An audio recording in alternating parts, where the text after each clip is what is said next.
Hello everyone, my self Ritika. और आज हम बात करेंगे कि किसी भी कारण से आपका अगर नीट इस बार अच्छा नहीं गया है और आगे आप पार्शियल ड्रॉप लेने का प्लान कर रहे हो तो किस तरीके से पार्शियल ड्रॉप लोगे तो आपके लिए सही रहेगा आपके एग्ज़ाम पर्सपेक्टिव से। ठीक है, बहुत अच्छा इंस्टीट्यूट CUET के थ्रू अगर आप ज्वाइन कर लेते हो, कोई अच्छा कॉलेज ज्वाइन कर लेते हो जिसमें अटेंडेंस 75% ज़रूरी है, तो किस तरह से आपको टाइम मिलेगा नहीं मिलेगा, क्योंकि मैं खुद कॉलेज में हूँ उस हिसाब से आपको बताऊँगी। हमारे कॉलेज में 60-80% लोग जो है नीट की भी अभी भी तैयारी करते हैं, तो उन्हें कितना समय मिलता है, कितनी दिक्कतें होती हैं, सब के बारे में बात करेंगे। क्लासेस टाइमिंग के बारे में बात करेंगे।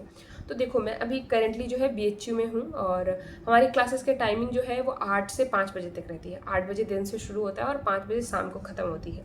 अब ऐसा नहीं है कि इस बीच में ब्रेक नहीं होता है, ब्रेक होता है, बट वो ब्रेक ना ब्रेक होना दोनों बराबर चीज़ें हैं। ठीक है, if you are serious about your NEET preparation कि नहीं तुम्हें अच्छे से करना है और तुम्हारे जो इस बार कट ऑफ गया है उससे तुम्हारे अच्छे खासे कम मार्क्स हैं, मान लो 50 मार्क्स है, 60 मार्क्स कम है, तो ये सब तो रिकवर कर लोगे तुम टेस्ट वेस्ट दे के या फिर 4-5 घंटे सेल्फ स्टडी करके किस तरीके से। बट ज़्यादा कम आ रहे हैं, 300 के आसपास आ रहा है, 250 के आसपास आ रहा है, एंड जेन्युइनली तुम्हें बहुत अच्छे से प्रिपरेशन करने की ज़रूरत है।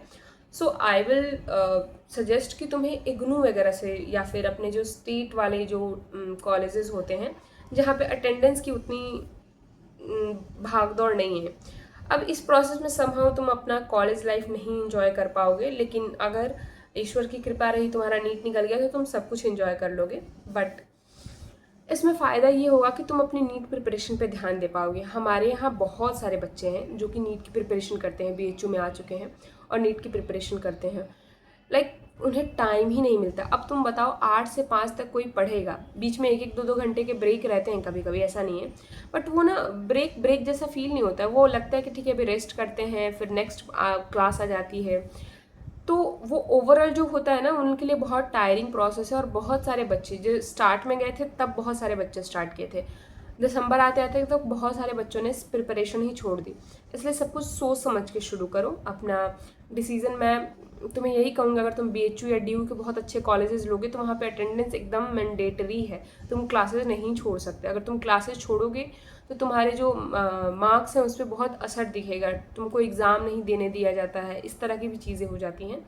सो अगर तुम प्लान कर रहे हो पार्शियल ड्रॉप का तो या तो तुम इग्नू से कर लो अपना ग्रेजुएशन कंप्लीट, ओके, और नहीं तो तुम अपने स्टेट या आसपास के कॉलेज जहाँ पे मतलब जुगाड़ होता है, टू बी ऑनेस्ट जुगाड़ हो जाता है, मेरे कई फ्रेंड्स जुगाड़ पे कर रहे हैं BSc, तो तुम वैसे जगह पे जाओ और वहाँ से BSc परस्यू कर लो ताकि तुम्हारा एक ग्रेजुएशन की डिग्री भी हो जाए। एंड मेरे नज़र में तुम्हें बैकअप रखना एक स्मार्ट मूव होगा, क्योंकि जिस हिसाब से NTA और तुम्हारे साथ ओवरऑल मतलब NTA का ही दोष नहीं है। मैं इधर अभी NTA का छोड़ के मतलब नीट छोड़ के इधर आई हूँ, बहुत सारे एग्जाम्स के बारे में पता किया, इधर भी बहुत पेपर लीक होता है। ठीक है, तो ऐसा NTA को ही ब्लेम नहीं किया जा सकता है। बट स्मार्ट इंडिया में जिंदा रहने के लिए तुम्हें हमेशा ही एक बैकअप प्लान लेके चलना पड़ेगा, ऐसा समझो। ठीक है, तुम प्लान B हमेशा लेके चलोगे तो तुम एक स्मार्ट इंसान हो, तो उस हिसाब से प्लान B लेके चलो।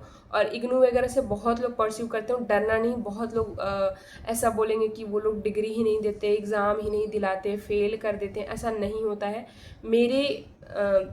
मेरे जानने में बहुत सारे लोग इग्नू से भी किए हैं, बहुत सारे लोग स्टेट से कर रहे हैं क्योंकि वो नीट की तैयारी अभी भी कर रहे हैं, और बहुत सारे लोग जुगाड़ पे भी BSc कंप्लीट कर रहे हैं। सो तुम ये सारी चीज़ें फॉलो करो पार्शियल ड्रॉप के लिए, और अपनी प्रिपरेशन अगर तुम शुरू कर रहे हो तो अंत तक लड़ना, बीच में कंफ्यूज मत होना। ठीक है,